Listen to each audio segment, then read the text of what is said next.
The US has launched a scathing attack on the World Health Organization at its annual meeting of the member states. The US Health Secretary Alex Azar said the WHO had failed to obtain the information that the world needed, which cost lives in the pandemic. Have a listen to what he had to say.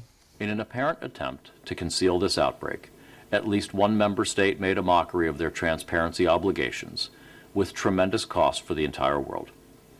We saw that WHO failed at its core mission of information sharing and transparency when member states do not act in good faith. This cannot ever happen again. The status quo is intolerable.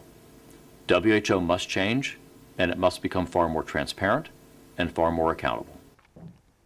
Well, the WHO hasn't responded to those allegations, and although the US Health Secretary didn't name the country explicitly, previous comments do give us a clue. Throughout the pandemic, the US has called on China, where the outbreak began, to be more transparent. It's a message that we've heard again and again. Well, today, President Xi Jinping had this to say to critics. All along, we have acted with openness, transparency, and responsibility.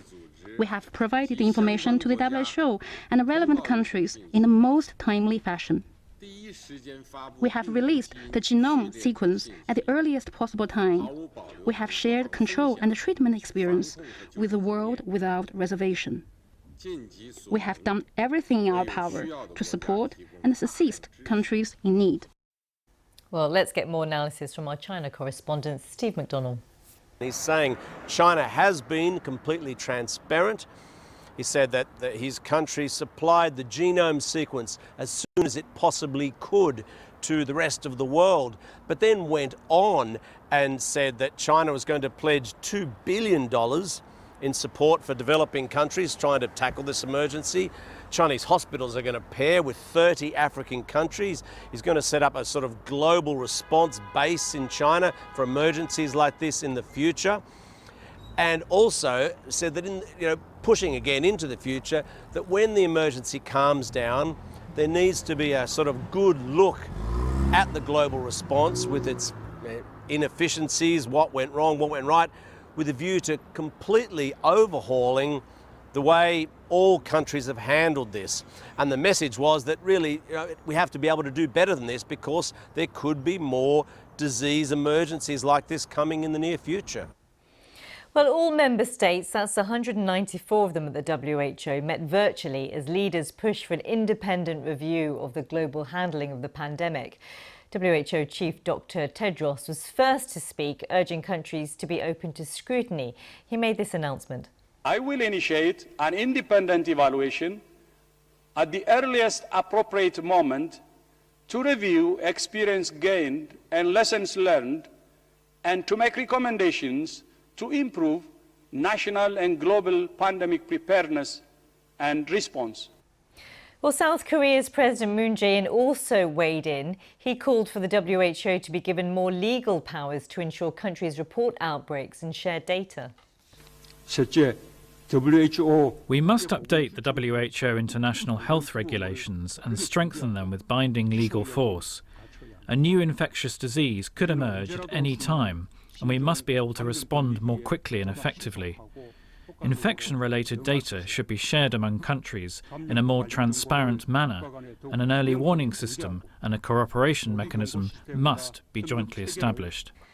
So was there any message of unity during this meeting? Well, here's our global health correspondent, Tulip Mazinda, with more. Well, certainly for the first 4 hours or so, as countries came online, and most of them were really supportive of the WHO, talked about global solidarity at the time of this pandemic.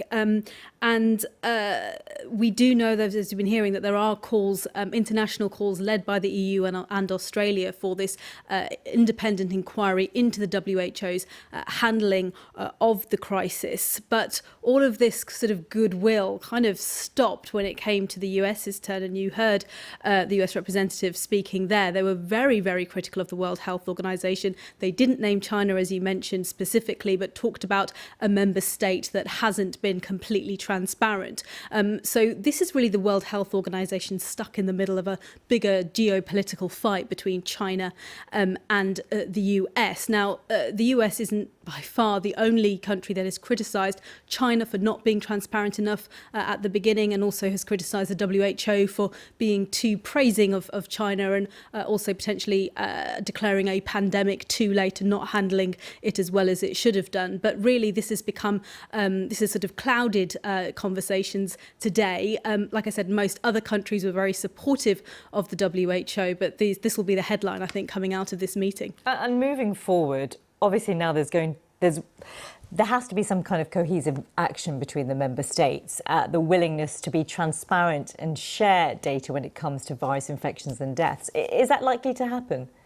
So South Korea, as you heard there, is calling for the WHO to be given more teeth, more powers to actually get countries to give information, make sure countries give information. Remember, the World Health Organization is an advisory body only. It can't enforce its advice. It can't force its way into countries to do independent investigations. And that is what South Korea and also Australia have been pointing towards. They're saying that WHO's mandate needs to be widened in order to do that. There will be discussion around whether that will be included going forward for the World Health Organization. It's important to say that WHO did actually get into China in January and February of this year, but it was invited by China and it was alongside Chinese officials. What other countries are saying now is that the WHO should go completely independently so it can find out the source of outbreaks, not just in China for this outbreak, although that is what's needed more pressingly, according to a number of countries, but also for future outbreaks. And I don't think China is going to go for that, but other countries will also have to agree that if outbreaks happen in their countries, that they'll allow an independent team in. And I think that is a sensitive issue. So I don't think anything's going to move on that very quickly, but it could be that they do make some sort of commitment to looking into that when the pandemic is over. Before the WHO meeting got underway, more than 140 world leaders and experts submitted this open letter calling for a people's vaccine that is free and equally available to all nations. Its main message is this: only a people's vaccine with equality and solidarity at its core can protect even all of humanity and get our society safely running again. A bold international agreement cannot wait. Well, one of the signatories to the letter is Professor Mariana Mazzucato from University College London. Let's have a listen. There's basically three demands in the letter. The first is to ensure mandatory worldwide sharing of all COVID-19 related knowledge. In other words, in an era where we talk about big data and collective intelligence, this is the moment to walk that talk. And that does have to do with, for example, creating patent pools and really making sure that any knowledge is enforced in terms of the licensing capability so it doesn't remain secret. The second is to establish a global and equitable rapid manufacturing and distribution plan so we can actually make it for everybody around the world. And that really has to be funded fully by rich nations. And third, we have to guarantee that the vaccines, the diagnostics, and the tests are provided for free of charge to everyone. Scientists around the world are working at record speed to develop a vaccine for COVID-19, though most experts tell us that it's unlikely one will be ready in the next year. However, we have had a positive development. Today, we heard the first US company to carry out human trials into a COVID-19 vaccine has reported positive results. Moderna is a biotech firm based in Cambridge in Massachusetts. It says its vaccine produced antibodies that could neutralize coronavirus. Scientists say early results showed the levels of antibodies were similar to those in blood samples of people who had recovered from COVID-19. The company says the vaccine was generally safe and well tolerated, with a safety profile consistent with that seen in prior Moderna infectious disease vaccine clinical studies. Well, the BBC's health and science correspondent James Gallagher cautions this is only phase 1, and the next stage of the trial, which begins in July, will determine whether people are protected against the virus. So there are still many challenges ahead. Here's Moderna President Dr. Stephen Hoge. Our goal is to have a vaccine available for broad distribution by year-end or early next year. Now, the question, of course, that's out there is, as we start to build data over time, and if we and others build data that shows that the vaccine has a potential for benefit, that it's safe and has a potential for efficacy, then of course there are circumstances where the vaccine could be deployed to high-risk populations earlier under something called an emergency use authorization. Really, though, that's a decision that regulators, in particular the FDA, have to make.